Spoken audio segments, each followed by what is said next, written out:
Thank you, Speaker Sir, for yielding this time to me. I want to thank Lok Jan Shakti Party for giving me this opportunity. Honorable Speaker Sir, I rise with immense gratitude and respect for our Honorable President of India for her encouraging, enthralling and encouraging speech addressed to the Parliament. It is with great pride and wholehearted support and appreciation for the vision that she has laid out for us. हम बोलना चाहेंगे speaker महोदय कि हमारे यशस्वी और ओजस्वी प्रधानमंत्री श्री नरेंद्र मोदी जी के नेतृत्व में भारत लगातार विकास की ओर अग्रसर है। स्कूल और विद्यालय में ही बापू के विचारों को पढ़ती आई हूँ और आज ये कहना चाहूँगी कि बापू के विचारों को अगर सत्य निष्ठा से कोई आगे लेकर के जा रहा है तो वो एनडीए की सरकार है। सर, बापू का विचार था कि गरीबों को मुख्य धारा से जोड़ा जाए और एनडीए की सरकार बखूबी ये कर पा रही है।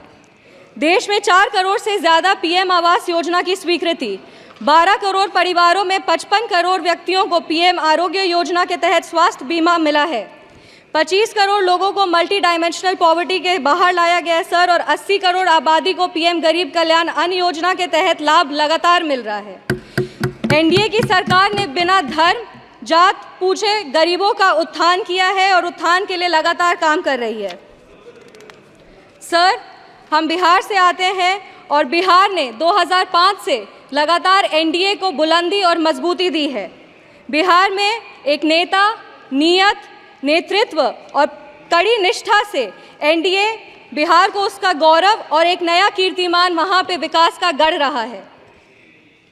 हमारे पार्टी के नेता श्रद्धेय रामविलास पासवान जी ने लगातार बाबा साहब भीमराव अंबेडकर के पद चिन्हों पर चलकर दलित, शोषित और वंचित वर्गों को आगे बढ़ाया है। आज हम बाबा साहब भीमराव अंबेडकर की बात कर रहे हैं और उनका एक कोट पढ़ना चाहेंगे। I measure the progress of a community by the degree of progress which the women have achieved. सरकार ने वुमेन रिजर्वेशन एक्ट दे करके 33% आरक्षण दे करके संसद में महिलाओं के आवास को ना सिर्फ बुलंदी दी है बल्कि उनके अधिकारों की भी लड़ाई लड़ी है। लखपति दीदी की योजना, उज्ज्वला योजना और महिलाओं को मुद्रा लोन दे करके महिलाओं की आर्थिक स्थिति को मजबूत किया गया है। अगर आज हम आर्थिक स्थिति की बात कर रहे हैं तो हमें अर्थव्यवस्था की भी बात करनी चाहिए और देश आज विश्व की 5वीं सबसे बड़ी अर्थव्यवस्था है और 2047 तक विश्व की 3री सबसे बड़ी अर्थव्यवस्था होगी।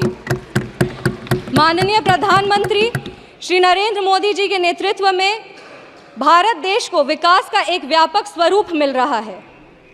किसान सम्मान निधि के तहत किसानों को न्यूनतम राशि मिल रही है जिससे उनकी स्थिति में बढ़ोतरी हो रही है और आत्मनिर्भर भारत का जो ये सोच है उससे भारत विश्व स्तर पर एक अपना पहचान बना रहा है। अगर हम विश्व स्तर की बात करें तो G20 के न्यू दिल्ली डिक्लेरेशन में 100% ग्लोबल कंसेंसस के साथ भारत आज एक विश्व मित्र के रूप में स्थापित हो रहा है। ऑनरेबल स्पीकर सर एक युवा हैं और युवाओं का प्रतिनिधित्व कर रहे हैं। हम कहना चाहेंगे कि एनडीए की सरकार में the youth is being equipped with necessary skills and knowledge to face global challenges with initiatives like Skill India, Digital India and Startup India.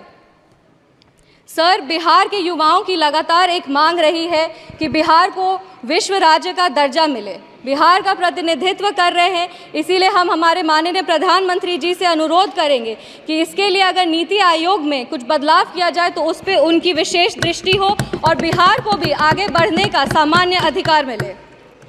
Sir, I am firmly convinced that with continuous efforts and visionary policies of the NDA government, Bihar will be an example for the development of the entire nation. I want to reaffirm our commitment and Lok Jan Shakti Party's commitment to NDA's leadership और हम अपने राष्ट्रीय अध्यक्ष श्री चिराग पासवान जी को भी धन्यवाद देना चाहेंगे कि आज उनके वजह से बिहार की महिलाओं को और युवाओं को भी आवाज़ मिल रहा है। इस सदन की गरिमा और इस सदन के इतिहास को देखते हुए सर 2 पंक्ति पढ़ना चाहेंगे।